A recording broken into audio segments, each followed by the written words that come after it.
Now, today, I want to talk about where goals and how you can use them to accomplish more in your life, your working career, and also in making more money.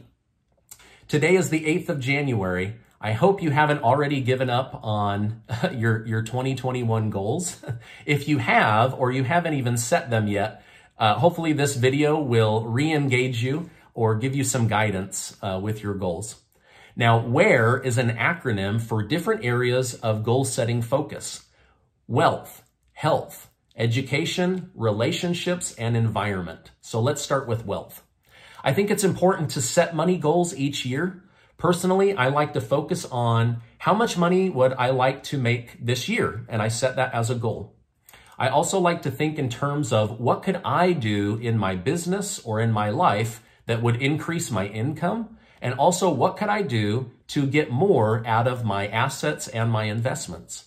For some, getting out of debt may be the best way to increase your wealth while lowering your bills and the amount of money that goes away from you each month. 2020 was an eye-opening year for many to make sure that you have an emergency fund or a second stream of income or assets that you could fall back on during difficult times. Next is the letter H for health. They say a person with good health has 1,000 goals, and a person with bad health has only one goal, and that's to become healthy. So what could you do in 2021 to improve your health? Personally, my wife and I have committed to walking more and lifting weights more regularly.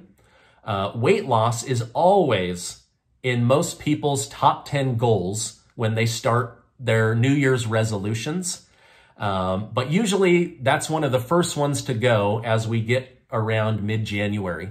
So if you've set those goals and fallen off the wagon, I would encourage you to get back on the horse and get going again. But instead of focusing with your health on what you need to take away, perhaps you could shift your thinking on what you could add to your life that would help you make these goals more sustainable.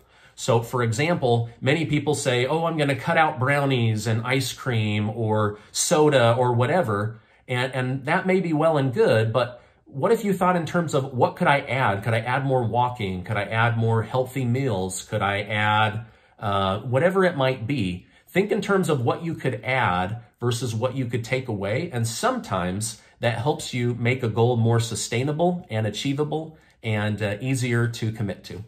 Okay. Now, then we have the first E in WHERE, which is education. I hope that you have committed to being a lifelong learner. I made this personal commitment several years ago, and it has helped me so much in my life. So what areas of your self-education could you focus on? Perhaps you want to read more, but struggle to find the time as a working person or somebody with children. My wife and I use Audible to learn from more books. It's a great way for us to do two things at the same time.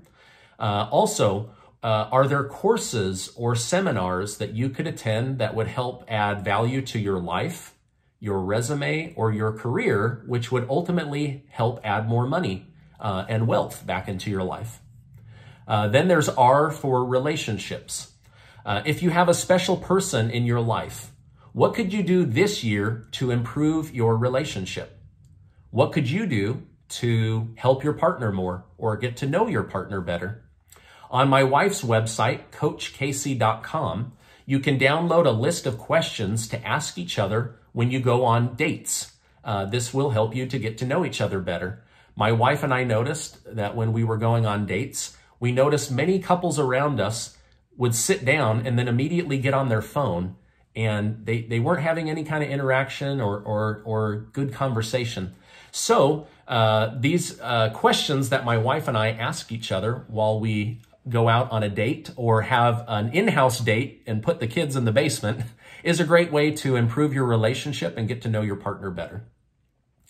Okay, also, when it comes to relationships, is there a relationship in your personal or work life that if it were repaired would improve the level of happiness in your life, right? Are you maybe in a poor rapport or out of sync with somebody in your life. And if you were to get that back in rapport, it would improve your situation. Or what about your relationship with yourself? What are areas of your life that you could improve or break away from that would make life better? These are just great questions to ask yourself. Okay, now, are there bad habits that you have a relationship with? Could you change some areas of your life? Small changes that make big improvements, right? Or that would make you more productive. These are great things to ask yourself.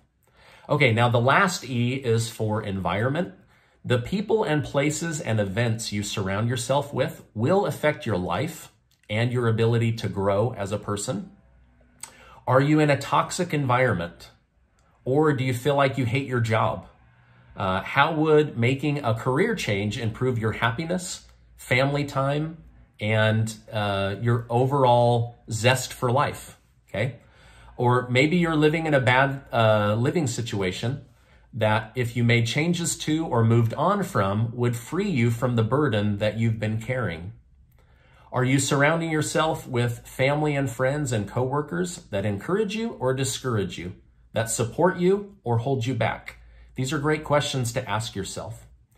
All right, think of life like a seed. Make sure it has good soil to grow in, or you won't have the level of success that you could by simply improving your environment. These are the WHERE goals that I use each year and each month as I check in with myself and my goals. Where am I at with my wealth? Where am I at with my health, my education, my relationship, and my environment? These are great questions to ask yourself on a regular basis. Make sure that you're setting goals and working towards them. Sometimes we get so busy working in our life that we forget to step back and work on our life. So live life on purpose, make plans, and then do your best to make those plans come to fruition. I hope that you enjoyed this video on goals and increasing your personal happiness. I wish to remind you that you are amazing. I'd like to thank the sponsor of this video, Audible, for helping me and my community by learning more through audiobooks. I want to thank you for being in my community, and I'll see you on the next video.